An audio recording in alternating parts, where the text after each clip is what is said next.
8 de fevereiro de 2023, na capela dessa universidade, Universidade de Asbury, lá nos Estados Unidos, na cidade de Wilmore, Kentucky, um culto que começou por volta de 10 e pouco da manhã, não parou.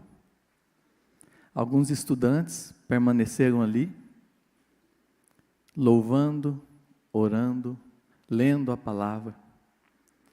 Passou um tempo, os professores deles, que sentiram falta deles na sala, vieram também para ver por que eles estavam ali, e ficaram também. Mais um pouco, vários outros alunos da universidade foram se achegando à capela. Um tempo mais, e os pais dos alunos que estavam ali, sentindo a falta deles em casa, foram ver o que estava acontecendo e ali ficaram também. E aquele culto foi durando horas e horas, e dias e dias. Moradores da cidade que souberam, se encaminharam até lá. A notícia correu pelos jornais das regiões circunvizinhas. Pessoas de outro estado começaram a chegar. Pastores de vários locais dos Estados Unidos. E a notícia ganhou um alarde mundial, chegando até eu e você. Muitos teólogos estudaram o que estava acontecendo ali. Houve, obviamente, muita conjectura. Mas os cultos foram acompanhados ao vivo e ainda estão na internet, para quem quiser revê-los. Um culto que durou 16 dias, mais de 300 horas. A pergunta é: que será que motivou tanta gente a se encaminhar para ali? Será que era um auê? Será que era só um movimento transitório que logo passaria? Será que o Espírito Santo de Deus estava lá? Que levou tanta gente a entrar numa fila que durou 4 a 6 horas, debaixo de menos 4 graus. Será que de fato Deus estava presente naquele local? Convido você a abrir a palavra de Deus.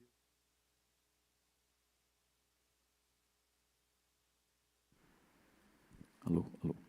Joel capítulo 2. Minha versão é a NAA, Nova Almeida Atualizada. Vamos meditar nesse texto, ele tem muito a nos ensinar. Diz a palavra de Deus: ainda assim, agora mesmo, diz o Senhor, palavras do Senhor, convertam-se a mim de todo o coração, com jejuns, com choro e com pranto.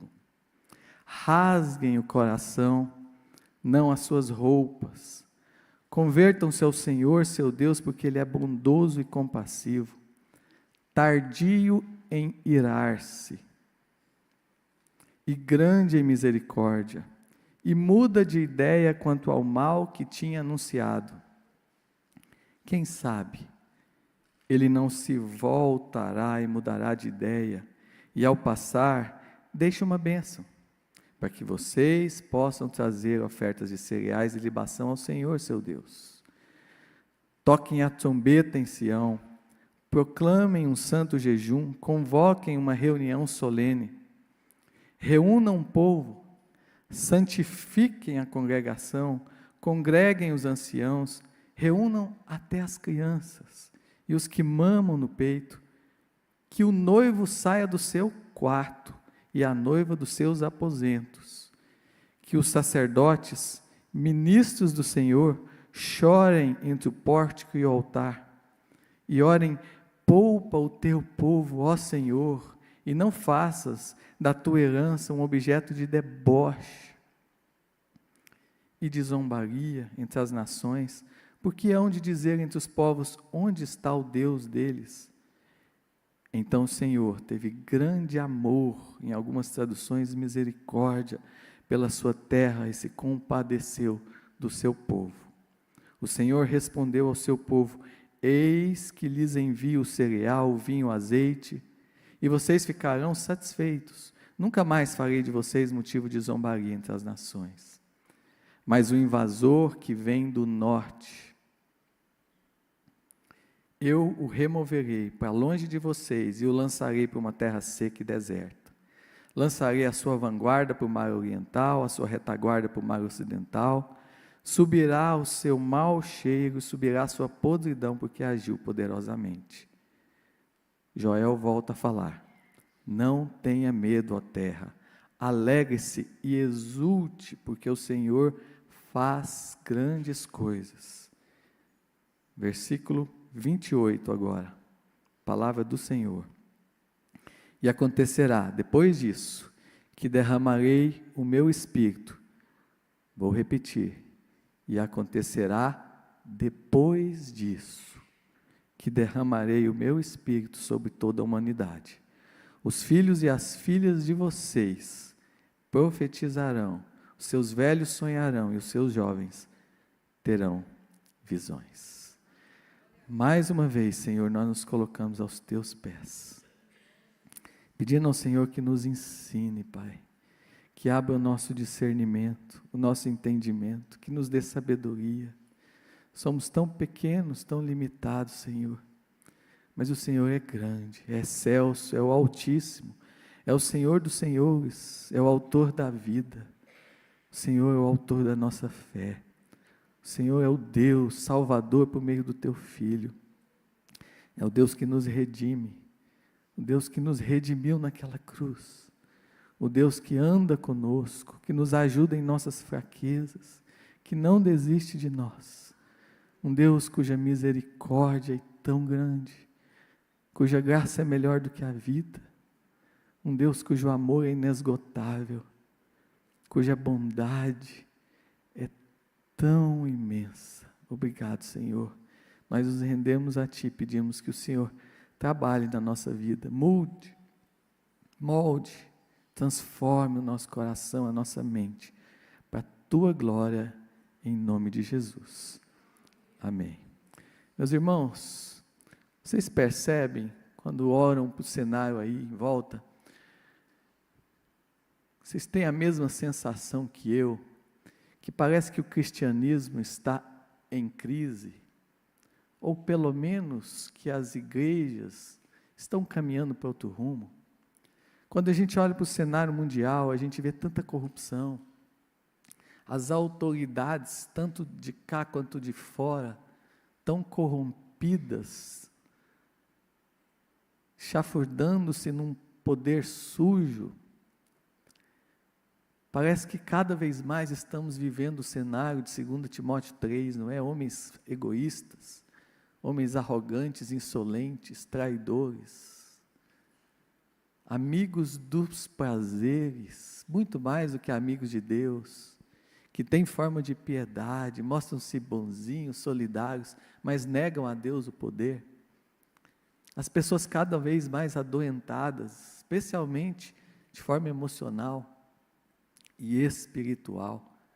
A gente parece que vive uma espiritualidade fria, vê por aí em muitos casos, não é? Um cenário que nos preocupa. O que está acontecendo afinal? Será que é porque aumentou a perseguição no mundo? Hoje a gente fala de mais de 50 países que perseguem direta ou indiretamente os cristãos. 380 milhões de cristãos sendo perseguidos. 1 a cada 7 cristãos é perseguido hoje. Coreia do Norte, por exemplo, proíbe terminantemente que alguém faça culto, que alguém ao menos diga que é cristão. Eles têm sentinelas que ficam o tempo todo à procura, à caça de cristãos. E quando esses cristãos são pegos, não só eles, como a família deles, é levada para campos de trabalho forçado, e muitos morrem ali, quando o próprio governo não manda matar. Mulheres que se convertem na Coreia do Norte, fogem para o sul, muitas vezes tentam ir para a China, e no caminho elas são estupradas por atravessadores, que no começo mostram-se querer ajudá-las, mas na verdade eles querem usufruir delas. A gente olha ao longo da história dos últimos anos e vê essa perseguição ficando mais drástica e dramática, também nos países do Oriente Médio e agora até na Europa. Será que é por causa disso que a gente percebe uma diminuição, um esfriamento da igreja em muitos lugares? Bem, a palavra de Deus, quando fala em perseguição, ela é clara. Paulo disse a Timóteo que aquele que quer viver piedosamente em Cristo será perseguido mesmo. Jesus disse: bem-aventurados os perseguidos por causa da justiça, porque deles é o reino dos céus. Na verdade, a perseguição nunca foi um problema. Ela, na verdade, é uma forma de Deus afunilar a sua igreja, de Deus moldar a sua igreja, de Deus purificar a sua igreja. A gente olha a igreja de Esmirna, Jesus dizendo à igreja de Esmirna: olha, eu percebo, eu vejo quanto vocês estão sendo perseguidos, e ele não critica a igreja. Esmirna vem do termo mirra. Mirra era uma resina saída de uma árvore, e para gerar essa resina, a árvore tinha que ser ferida.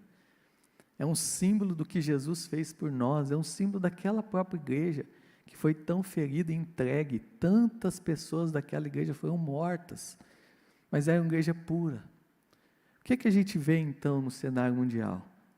Talvez a gente vê esse esfriamento de outra forma. A gente vê uma Europa hoje cada vez menos cristianizada. Os muçulmanos estão tomando conta de lá, crescendo, multiplicando-se. Nos próprios Estados Unidos, tantas e tantas igrejas que outrora pregavam um evangelho genuíno, que semeavam avivamentos maravilhosos. A própria Europa, que foi palco de uma reforma, que mudou, botou de novo o cristianismo no eixo, agora é uma região que vive migalhas do evangelho em muitos lugares. Tantos locais da Europa estão se transformando em centros de comércio, que eram igrejas, em centros de entretenimento. A igreja, por exemplo, que estava em Bruxelas, na Bélgica, hoje virou uma boate. Lá na Holanda, Haarlem, uma igreja virou cervejaria.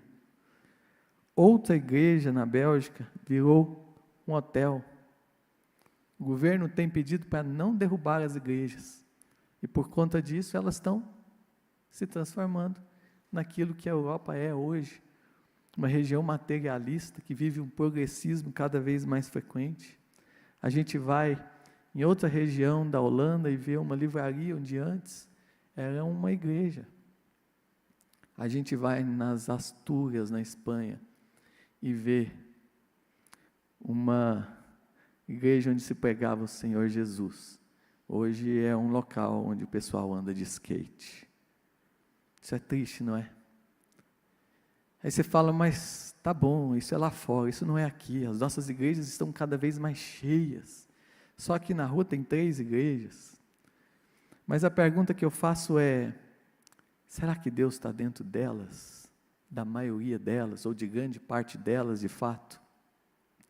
Porque a gente vê, acompanha, quantas igrejas hoje viraram centro de comercialização da fé, não é?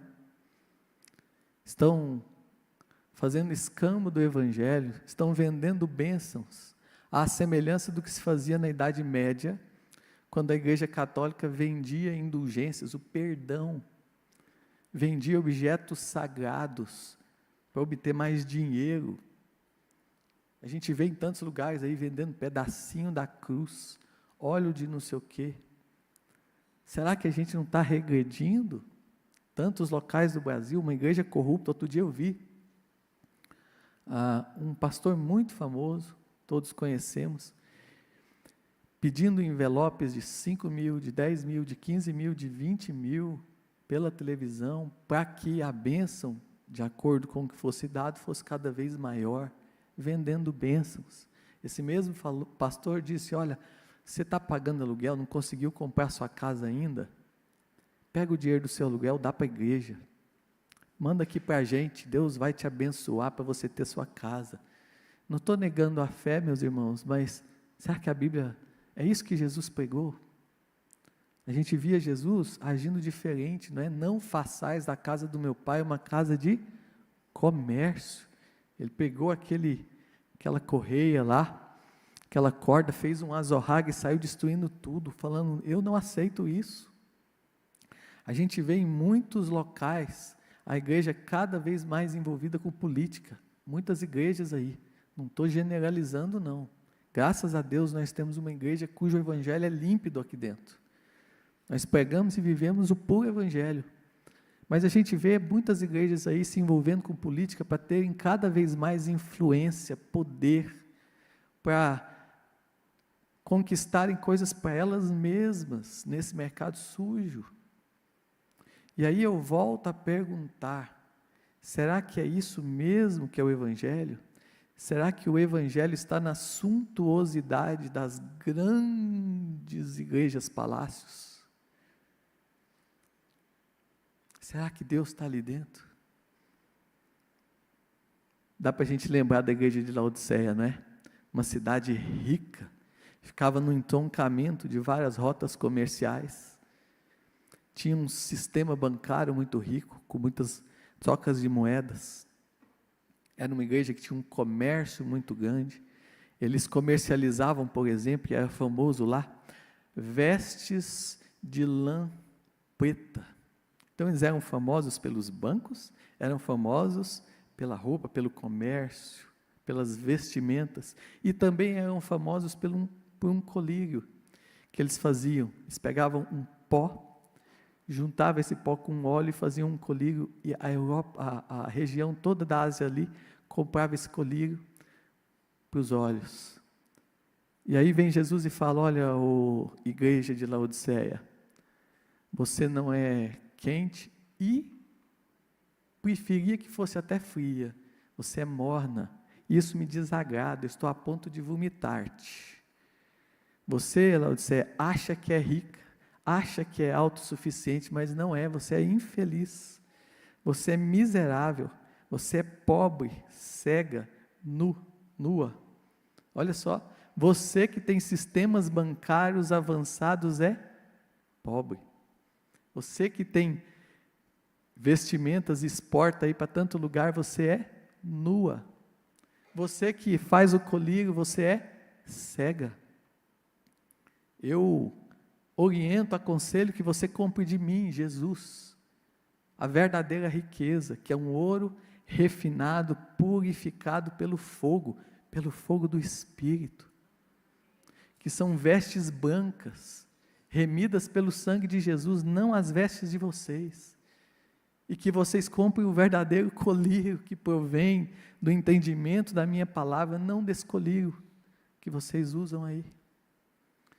Então a gente olha para Laodiceia, uma igreja rica, e pergunta de novo: será que Deus está nessas suntuosidades? A igreja lá de Laodiceia, Deus disse: eu estou de fora, mas estou à porta batendo, quer deixar eu entrar? Por isso, meus irmãos, é que muitas vezes ao longo da história, Deus fez avivamentos, porque estava tão corrompido, estava tão sujo, que Deus promovia avivamentos para não deixar o evangelho morrer ali, para de certa forma reavivar a sua igreja em locais tão necessários. Se a gente caminha pela história, por exemplo, a gente vê reformas feitas no tempo do rei Josias, do tempo Ezequias, versículo 6, os nossos pais foram infiéis, olha como estava sendo o tempo, eles abandonaram o Senhor, eles viraram as costas para Deus, eles idolatravam, aí Deus vai e levanta Ezequias, num avivamento lindo, e Ezequias faz uma reforma no reino ali, manda quebrar, destruir os postes ídolos, a serpente de bronze que o pessoal já estava adorando, Ele manda restabelecer o culto, restabelecer o dízimo, a celebração da Páscoa. Ele purifica, santifica o povo. Percebem como Deus faz o avivamento, reavivamento, revivificamento ou revivificação, quando lá atrás estava se corrompendo, estava tudo caminhando para outro rumo. Se a gente vai na própria época da Reforma Protestante, a gente vê que a Europa jazia numa idolatria sem fim, vendendo bênçãos, vendendo pedaços de objetos, vendendo perdão, o Papa cada vez com um poder maior.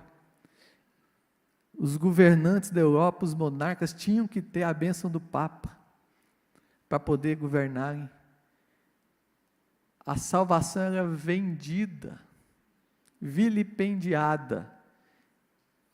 E aí, Deus levanta homens como o monge alemão Martim Lutero, que faz as 95 teses, e que levanta o dedo e diz: não é assim, não é isso que a Bíblia fala, vamos voltar à Bíblia, vamos parar com essas tradições que estão contradizendo a Bíblia. É só a Escritura, a Bíblia é inerrante e é suficiente, é sola Christus, é só Cristo, só Jesus que salva, não é Maria, não são os santos, é sola fide, é só pela fé, pela graça, sola gratia, porque pela graça nós somos salvos mediante a fé, isso não vem de nós, é dom de Deus, não de obras, para que ninguém bata no peito e se glorie. É só lhe deu glória, e por isso toda a glória deve ser dada àquele que derramou sua graça e mandou seu Filho para nos remir. Como foi necessária essa reforma. Depois outras reformas foram sendo feitas, outros avivamentos foram sendo feitos em vários locais do mundo, pelo Espírito Santo de Deus, não é obra de homens. O grande despertamento nas colônias inglesas da América do Norte, primeiro por meio de Jonathan Edwards, um menino que com 10 anos de idade já sabia latim, já sabia hebraico, já sabia grego, com 13 anos de idade já estava na Universidade de Yale, orava 4 a 6 horas toda madrugada, e 3 vezes por dia com o relógio marcando, e Deus desperta o coração dele, para que ele traga uma maior purificação da igreja, por meio dele Deus faça isso, nos Estados Unidos, corrigindo doutrinas erradas. Depois isso continuou com George Whitefield. Se a gente anda pela história, a gente vê Deus avivando vários locais do mundo quando necessários. Qual evangelho a gente via lá na Coreia, na China? Quase não se via, e Deus levanta Gil Sunju, que reuniu cristãos lá em Pyongyang, capital hoje da Coreia do Norte, e eles oraram, e o Espírito Santo trouxe um avivamento missionário em toda aquela região, que levou gente do mundo inteiro para lá, se juntando a eles para pregar o evangelho, para pessoas serem convertidas, para conhecerem de fato quem era Jesus, numa terra onde Jesus era proibido.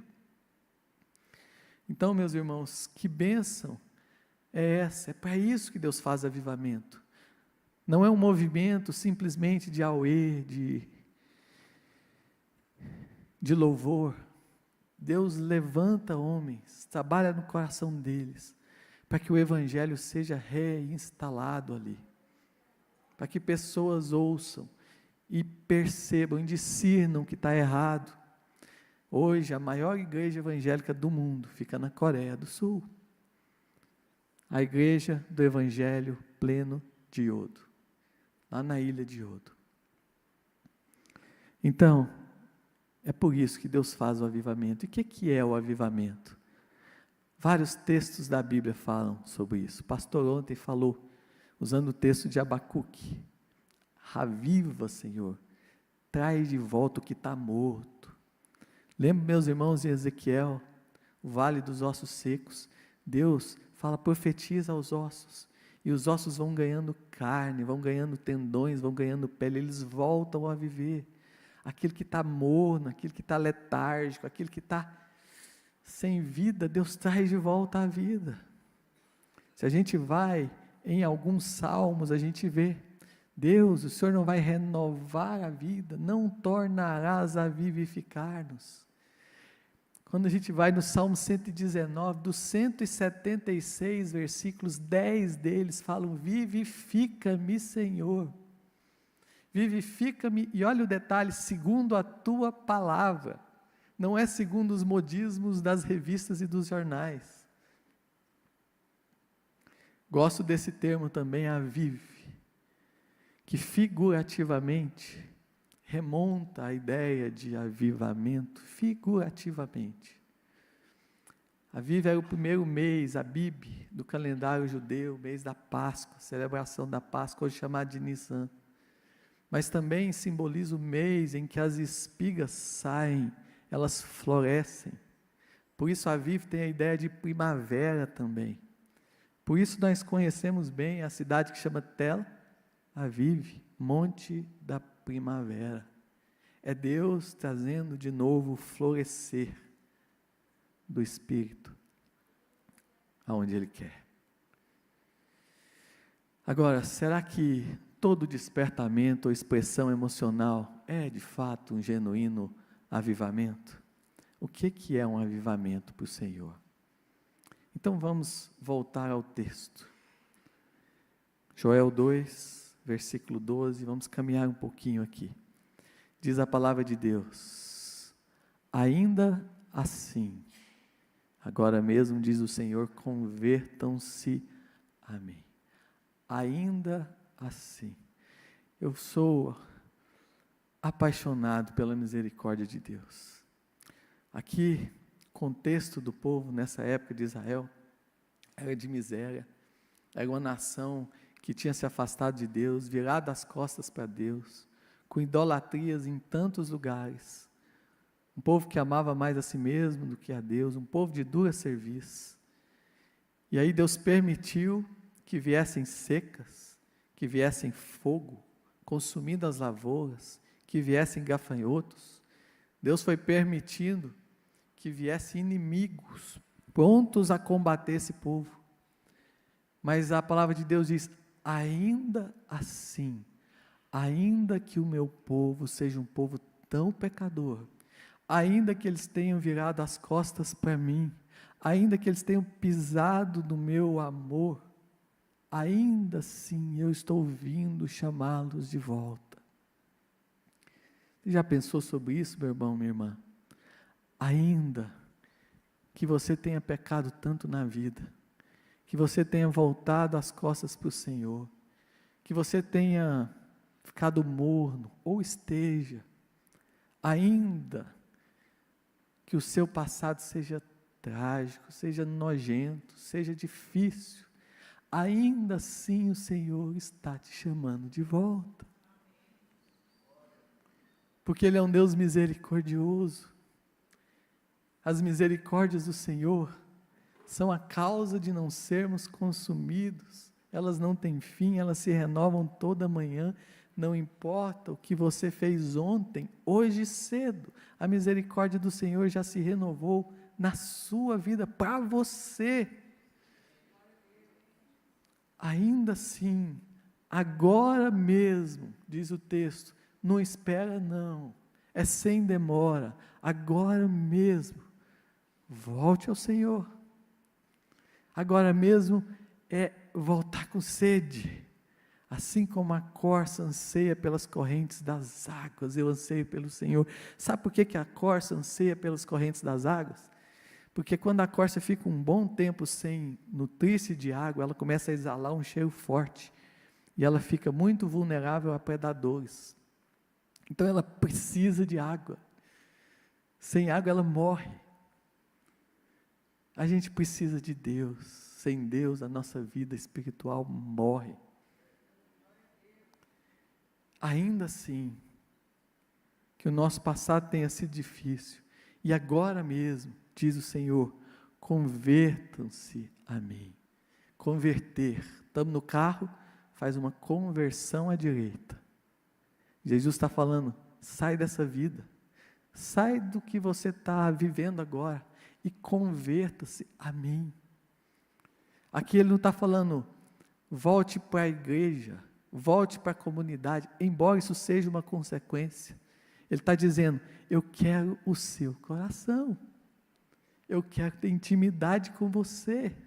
Eu não me importo muito com as suas medalhas, com os seus diplomas, com as suas conquistas. Isso não chama a minha atenção. Eu me importo com a sua vida, com o seu coração.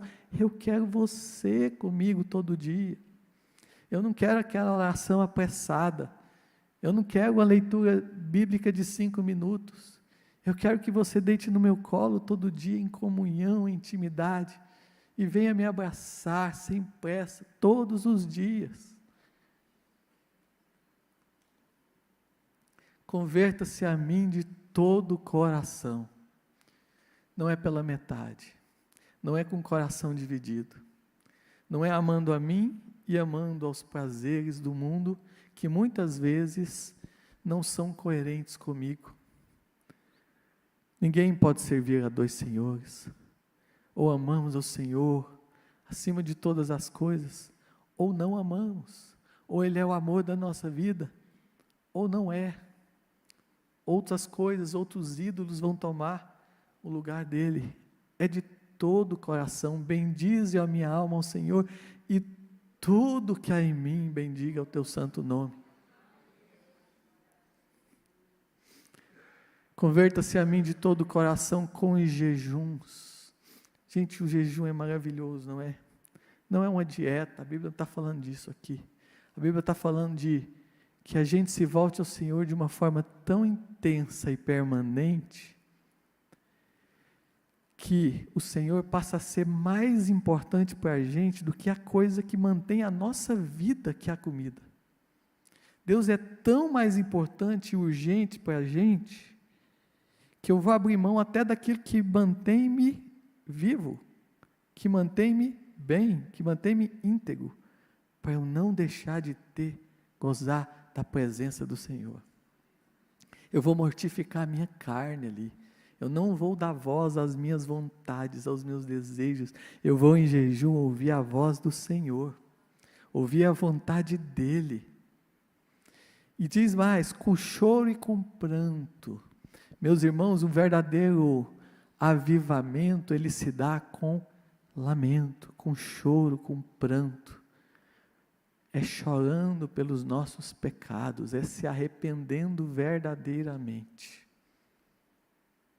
Quebrantamento não é uma festividade sem Deus, ou até em nome de Deus. Quebrantamento, avivamento é um quebrantamento. Sacrifícios agradáveis ao Senhor são um coração quebrantado, um espírito compungido, Deus não o desprezará. Salmo 51, 17. A gente começa o avivamento quebrantados, lamentando, chorando pelos nossos pecados e se arrependendo deles. E arrependimento na Bíblia é metanoia, é mudança de rumo. Não adianta eu só dizer, eu estou arrependido do que fiz e ficar fazendo de novo. É mudança de rota. É deixar para trás e deixar mesmo. Isso é arrependimento verdadeiro. Será que nós temos chorado, meus irmãos, por aquilo que já fizemos, por aquilo que às vezes estamos persistindo em fazer, em errar? Será que a gente tem chorado como Jacó, lá no Jaboque, que chorou ao Senhor pedindo restauração, e aquele homem enganador se tornou um homem diferente? Será que nós temos chorado como Neemias, quando viu a cidade de Jerusalém toda destruída, com os muros abaixo, as portas queimadas? Será que nós temos chorado como Jeremias, que viu a cidade de Jerusalém numa desolação tremenda, as crianças jogadas na rua, as mães comendo as próprias crianças para não passarem fome? Será que nós temos chorado como Pedro, que disse ao Senhor, Deus, Jesus, eu nunca vou te abandonar, e passa um pouco, ele não só abandona, como nega Jesus 3 vezes e chorou. Será que nós temos chorado como o próprio Jesus, quando viu Jerusalém? Falou, essa cidade que deveria ter paz, vai ser derrubada. Daqui a pouco vão entrar aqui e vão tomá-la. Será que nós temos chorado, meus irmãos, pelo nosso país, tão corrupto? E que diferença a gente tem feito aqui no nosso país? Por que tantas igrejas no Brasil? E por que o país não melhora? Qual é a diferença que a gente tem feito no nosso país? Se a cristandade está aumentando, por que o país continua do mesmo jeito? Será que nós temos chorado pela nossa cidade, pela nossa igreja, pela nossa casa, por aquilo que nós já erramos lá dentro, pela vida dos nossos filhos, do nosso cônjuge? Aqui, uma observação. Quando a Bíblia fala de chorar, de choro, a gente precisa entender a questão dos sentimentos, a questão das emoções. Deus criou as emoções em nós. Nós temos várias: a alegria, a tristeza, a raiva, o nojo, a ira, a ansiedade. A princípio, tudo isso é emoção, é criada por Deus, não tem problema. A Bíblia diz que Deus se alegra. A Bíblia diz que Deus fica triste, não é? A Bíblia diz que Deus se ira ou não? Sim, a ira santa de Deus pelo pecado. Nesse sentido, a gente pode, até deve irar-se pelo pecado também, desde que não seja a ira dominadora sobre nós. Irai-vos e não pequeis. Nós podemos ficar tristes? Sim, claro. A Bíblia diz que é melhor a casa onde há luto do que onde há festa. E diz que é melhor a tristeza ou a lágrima do que o riso, porque a tristeza faz melhor o coração, desde que a tristeza não nos domine. Porque o fruto do Espírito é alegria. A Bíblia diz sobre a ansiedade: é pecado nós ficarmos ansiosos? Depende. Se a ansiedade é só aquele meio, aquele friozinho na barriga, quando a gente precisa de manhã para fazer as coisas, não tem problema. Jesus disse aos seus discípulos: tenho desejado ansiosamente comer convosco esta Páscoa, está tudo bem. Agora, quando a ansiedade passa a nos dominar, passa a nos acabunhar, passa a nos machucar, essa ansiedade é pecado. Pode ser também uma questão a ser tratada, mas é uma ansiedade que a Bíblia fala para combatermos. Então, sentimentos, a gente lida com eles como? A gente lida com eles filtrando pela palavra de Deus, meus irmãos. Nós não devemos dar asas ao nosso coração, aos nossos sentimentos, nós devemos filtrá-los pela palavra de Deus.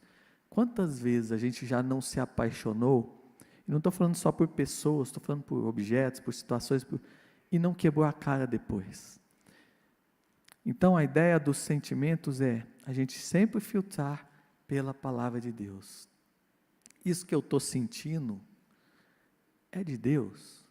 Isso que eu estou sentindo procede ou é uma coisa do meu coração? Porque o mundo aí fora diz: siga o seu coração. A Bíblia diz: não, cuidado, seu coração é enganoso e é mau, é corrupto. Quem o conhecerá? Nem você conhece o seu coração direito. Nesse sentido, aqui vem Romanos 12, dizendo para nós assim, o que é agradável a Deus? Qual é o sacrifício vivo, santo e agradável? O culto racional. O que é o culto racional? É um culto sem sentimento? Não, Deus criou os sentimentos, as emoções. A Bíblia fala para celebrarmos ao Senhor com júbilo. Mas o culto racional é aquele onde não há só sentimento, onde também há entendimento. A gente cultuar a Deus com a nossa emoção, mas a gente cultuar a Deus com a nossa razão, nosso entendimento também. Por que isso? Para prevenirmos muitas coisas que acontecem por aí. Por exemplo, avivamento não é necessariamente uma celebração, um movimento gospel. Não é toda festa em nome de Deus que é de Deus. Lá em Amós, Deus falando: eu odeio as vossas festas, afasta de mim as melodias, porque lá embaixo eu preciso de justiça, eu quero vida, eu não quero só auê. A Bíblia também fala que avivamento não é uma histeria coletiva. Tantos e tantos locais pregam que quanto mais o Espírito agir, mais a gente vai entrar numa histeria. A Bíblia não fala sobre isso. Ela diz, pelo contrário, que nós devemos servir a Deus com reverência e piedade, vida. Cantamos aqui um louvor, chorei o louvor inteiro. Emoção à flor da pele, com reverência, sem precisar dar cambalhota na igreja, não é? E a gente vê isso tanto por aí. Esse era um vídeo, mas eu tirei e deixei só a foto, porque é forte. Acontecendo nas igrejas. Avivamento não é uma êxtase sem entendimento. Claro que a Bíblia fala em êxtase, e fala em êxtase primeiro no sentido de ficar atônito, maravilhado. Está tudo certo. Quando eles viram Jesus curando o paralítico, eles ficaram em êxtase, atônitos, mas não perderam o entendimento. E a Bíblia fala em êxtase no sentido de êxtase. Você ter uma experiência pessoal com Deus, mas se manter consciente. Porque Deus, às vezes, Ele faz isso conosco, Ele manda visões especiais, mas geralmente Ele faz isso para quê? Para nos dar uma palavra de ordem, nos dar um direcionamento. A gente vê, por exemplo, Paulo, depois que foi a Jerusalém, depois de preso, dizendo: eu fui arrebatado para fora de mim, e Deus disse para mim o quê? Sai daí, eu hei de enviar-te. Não foi apenas um êxtase vazio, Deus tinha um propósito. A gente vê Pedro, quando viu a visão do lençol com os quadrúpedes, e dizendo que também entrou em êxtase, né? Caindo em êxtase, tinha essa visão. E da visão, depois Deus diz a ele: levanta-te e desce, vai ter com eles. O que é que Deus queria dizer ali? Pedro, esses animais que você está vendo demonstram que eu não tenho acepção por pessoas. Agora eu quero que você vá à casa do centurião Cornélio, que é um gentio, não é um judeu.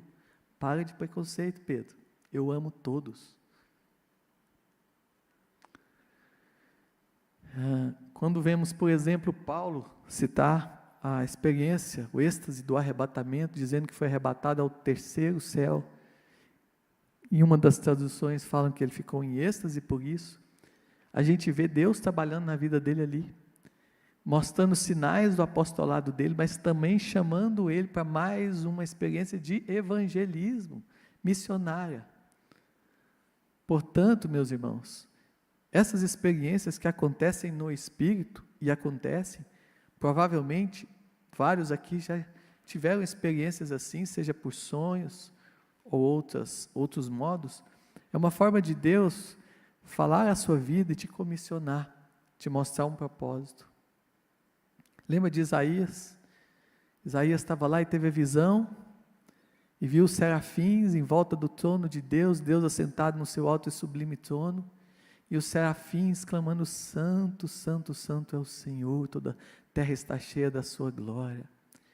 E aquilo levou imediatamente Isaías a uma contrição, dizendo: ai de mim, Senhor, porque sou homem impuro de lábios, e os meus olhos viram o Rei.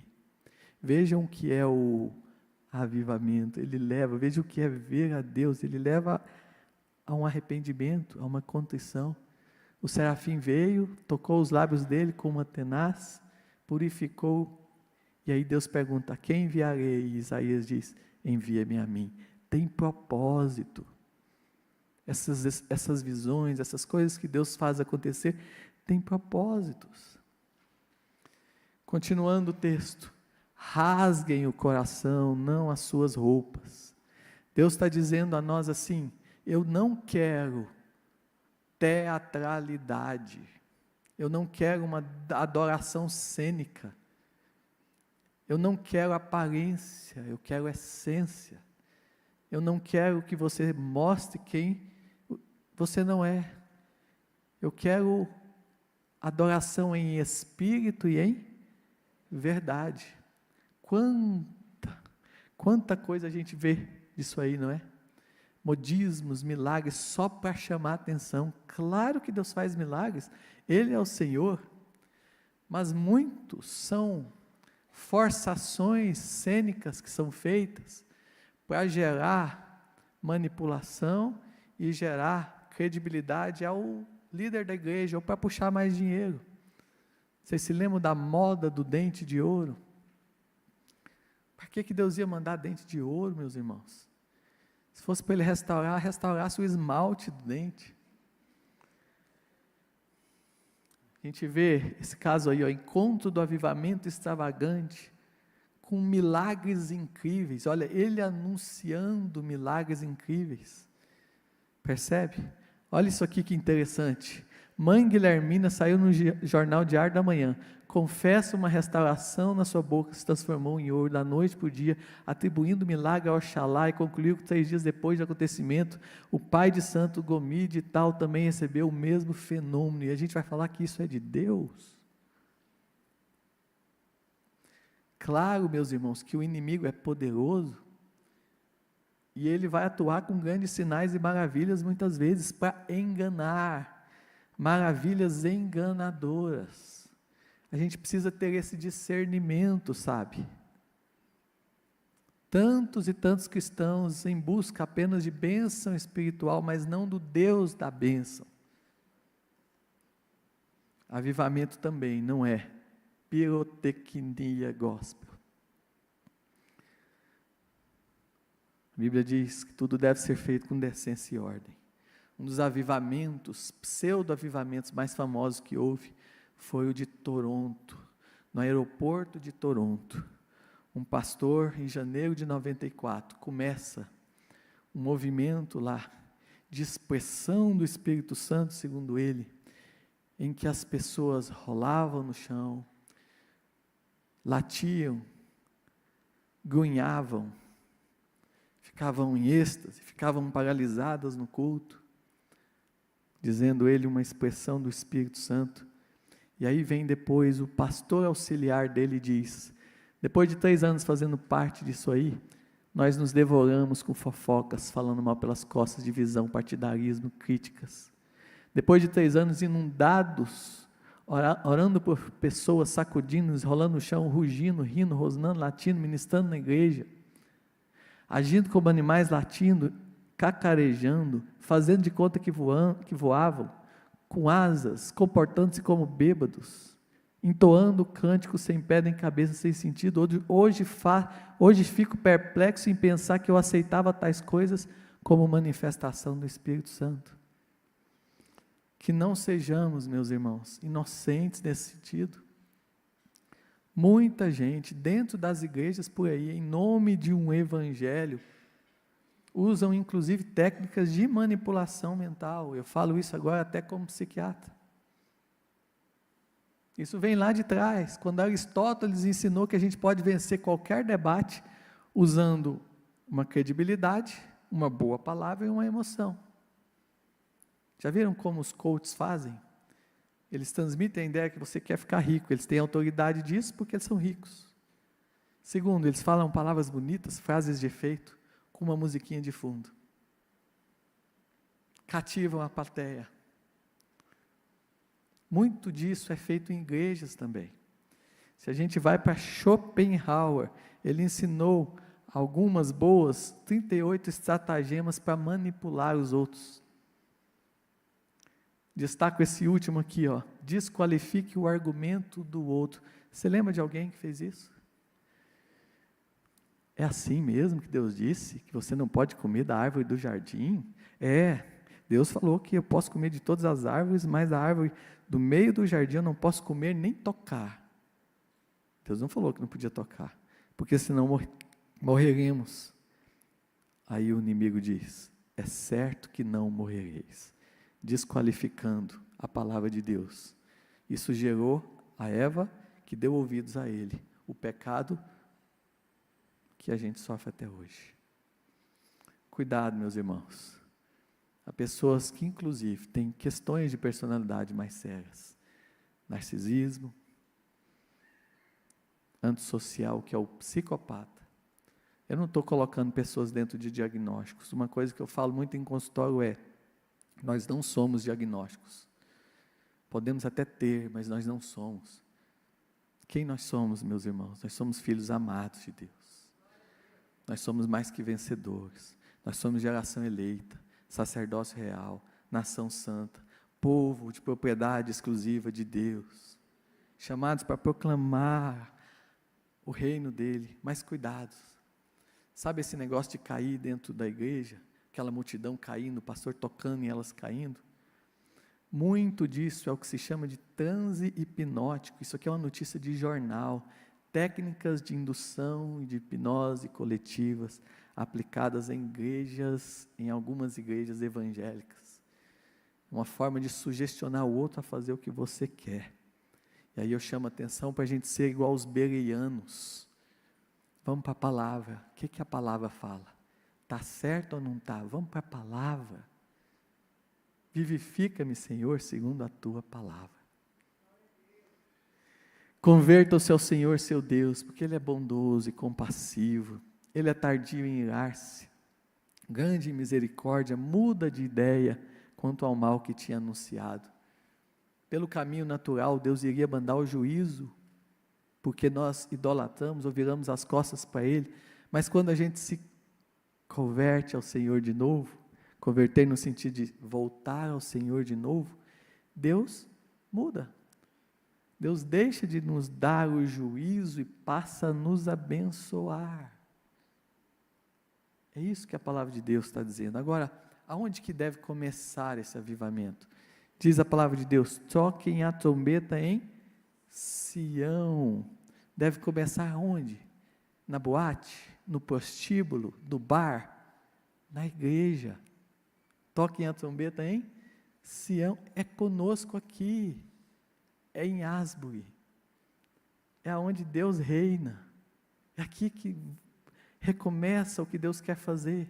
Proclamem um santo jejum, convoquem uma solenidade, uma conferência sobre a Viva no Senhor, reúnam o povo, santifiquem a congregação, congreguem anciãos. Olha, começa por quem? Pelos líderes, pelos mais velhos, mas envolva todo mundo, até as crianças, até o noivo e a noiva que estão ali na lua de mel.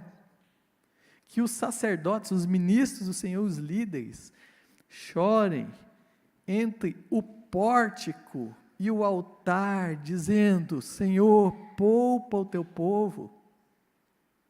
Poupa o teu povo, nós não queremos ser envergonhados e envergonhar o teu nome. Então, Senhor, pela sua misericórdia se compadeceu. Assim o Senhor se compadece do seu povo. E traz de volta a provisão, e traz de volta a proteção. E o Senhor então, e nós então podemos exultar, não ter medo, porque o Senhor faz grandes coisas. Aquilo que nós receberíamos de mal, não receberemos mais. E aí vem esse texto lindo, versículo 28, que diz: e acontecerá depois disso que eu derramarei o meu Espírito. Isso aqui aconteceu, se cumpriu em Pentecostes. Mas sabe de uma coisa importante? Isso aqui também pode acontecer entre nós. Pedro disse lá, depois do Pentecostes, essa promessa é para todos. É para você e para os seus filhos. Mas quando é que acontece, meus irmãos? Depois disso o quê? Depois que a gente se arrepende, depois que a gente chora, depois que a gente faz jejum, depois que a gente se volta a Deus, depois que o nosso coração se converte ao Senhor, então Deus derrama o seu avivamento. Deus faz milagres. Por isso tão importante nós lembrarmos que o avivamento começa em nós, em cada coração. Antes de ser coletivo, ele é pessoal. Vou contar de novo a história de Asbury agora um pouquinho mais detalhada. Sabe como é que aconteceu o avivamento lá?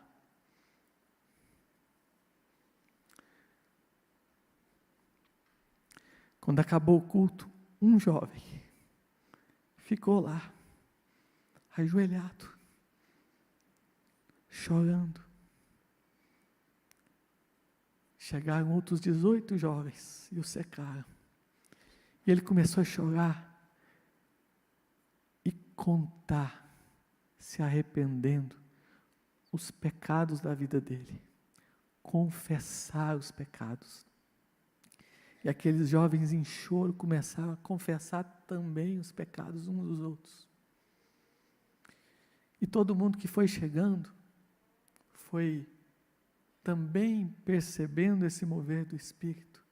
E as pessoas então, dentro de um culto normal, que foi continuando e juntando gente, sem celebridades, sem grandes auês, foram se voltando a Deus com genuinidade de coração, confessando os seus pecados, lamentando os seus erros e pedindo perdão e se arrependendo. E é por isso que esse avivamento lá durou e foi genuíno, e até hoje tem efeitos no mundo todo, especialmente lá. O Espírito agiu ali dentro, de forma que muitas pessoas foram curadas lá, mas não tinha um pastor lá na frente dizendo: você quer ser curado? Vem cá. Não tinha exibicionismo. O Espírito Santo curava a pessoa onde ela estava. Pessoas de cadeira de roda foram para casa andando, pelo derramar do Espírito. Pessoas de fora se arrependendo, que não conseguiram entrar, tudo bem, o importante não são os tijolos, o importante é aqui, nós somos a igreja de Deus. Sabe o que eles estavam recebendo no culto que antecedeu esse começo no jovem lá? Eles estavam pregando Romanos 12, o texto que fala sobre o amor, o texto que fala que o amor deve ser sem hipocrisia. Meus irmãos, nós queremos mudar o mundo, nós queremos ver de fato um avivamento. Então, o nosso amor, que nasce em Deus, que vem de Deus, né? Ele nos amou primeiro, tem que resplandecer em nós para alcançar o mundo. Mas esse amor só vai fazer isso depois que nós nos convertermos, no sentido de nos avivarmos de novo. Nós queremos ser diferentes, ser sal da terra, luz do mundo, amar o próximo. Então, tudo começa com os joelhos no chão, nos arrependendo dos nossos pecados, deixando Deus mudar o nosso interior, para depois nos usar no exterior. Todo amor provém dele, ele nos amou primeiro. Quando Deus vira a igreja de Éfeso, ele diz assim, e aqui nós vamos terminar. Ele diz assim: Éfeso, eu conheço vocês. Eu conheço as obras que vocês fazem. Vocês são uma igreja querida. Vocês são uma igreja perseverante. Vocês não suportam as más pessoas, aqueles que se dizem apóstolos. Vocês têm discernimento, vocês sabem separar as coisas. Mas eu tenho uma coisa sobre vocês: vocês abandonaram o primeiro amor. Meu irmão e minha irmã, a gente pode estar trabalhando na igreja, estar realizando, estar se esforçando, a gente pode estar servindo, mas a minha pergunta a nós é: como é que está o nosso coração? A gente quer um avivamento, não é fazer uma conferência atrás da outra, é deixar Deus mudar aqui, ó. Tudo começa aqui. Jesus está falando assim: eu não quero grandes obras, elas virão depois, pequenas ou grandes, eu quero o coração, eu quero o amor de vocês. Se o teu coração for sábio, alegrar-se-á também o meu. Pense na sua vida, meu irmão, minha irmã. Como tem sido o seu coração, hein? Às vezes você está morno, como a igreja de Laodiceia. Vem à igreja, assiste o culto, bate palma. Ajuda aqui, ajuda acolá. Mas o fogo do Espírito não queima. Na sua casa você não tem tempo de meditar na palavra de Deus direito. Você não tem orado. A sua vida tem sido tão corrida, tão prática. Como é que está o seu coração? Um avivamento real começa aqui. Deus avivando o meu e o seu coração. E como é que Ele aviva o coração? Quando nós nos arrependemos dos nossos pecados. O começo é ali. E depois nós nos consagramos ao Senhor. Eu quero convidar você, se puder, a ajoelhar onde você está. E cada um colocar a sua vida diante de Deus agora. Dizendo ao Senhor: Deus, eu me arrependo daquilo que eu tenho feito de errado. Eu me arrependo, Senhor, dos impostos que eu não tenho pagado. Eu me arrependo do dízimo que eu não tenho dado. Eu me arrependo do jeito que eu tenho tratado o meu cônjuge, os meus filhos. Eu me arrependo dos meus pecados ocultos, talvez da pornografia, talvez do adultério, talvez da fornicação. Eu me arrependo, Senhor, de estar tão frio com o Senhor, de ter preguiça de abrir a palavra. Eu me arrependo, Senhor, de ser tão autossuficiente, tão orgulhoso, de querer ter o controle de tudo, de fazer as coisas conforme eu acho que devem ser. Eu me arrependo, Senhor. Vamos orar. Cada um coloca a sua vida diante de Deus e peça a Deus para perdoar os seus pecados e mudar o rumo da sua história. Aquilo que ainda é uma falha no seu caráter, aquilo que ainda agride o Senhor, deixe ao pé da cruz e viva uma vida nova. Peça a Deus para avivar de novo o seu amor por Ele. Peça a Deus para refazer a sua energia espiritual, reavivar o gozo por orar, por meditar na palavra, por louvá-lo, por engrandecê-lo.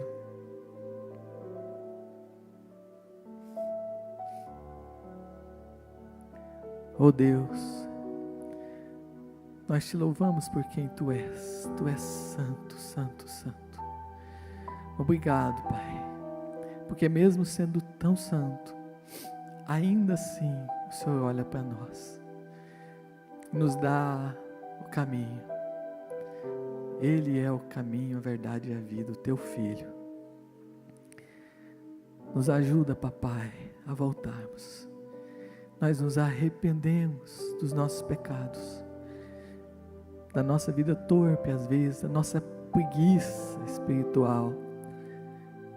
Nós colocamos a nossa vida diante de Ti e pedimos perdão ao Senhor, mas também pedimos ajuda, pedimos um revigoramento, pedimos que o Senhor nos reavive, nos aviva, Senhor, com o Teu Espírito, para que sejamos pessoas novas, santificadas, vasos úteis na Tua obra.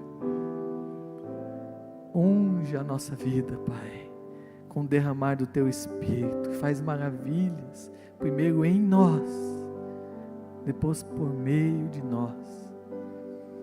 Usa esta igreja, Pai, que somos nós, para modificar o ambiente ao redor, mas que isso comece com o nosso coração modificado. Obrigado, papai, por quem o Senhor é, por nos aceitar, pela tua misericórdia, pelo teu sacrifício, pelo teu amor. Nos ajuda a amar como o Senhor nos ama. E Pai, nos ajuda a voltar ao primeiro amor, em nome de Jesus.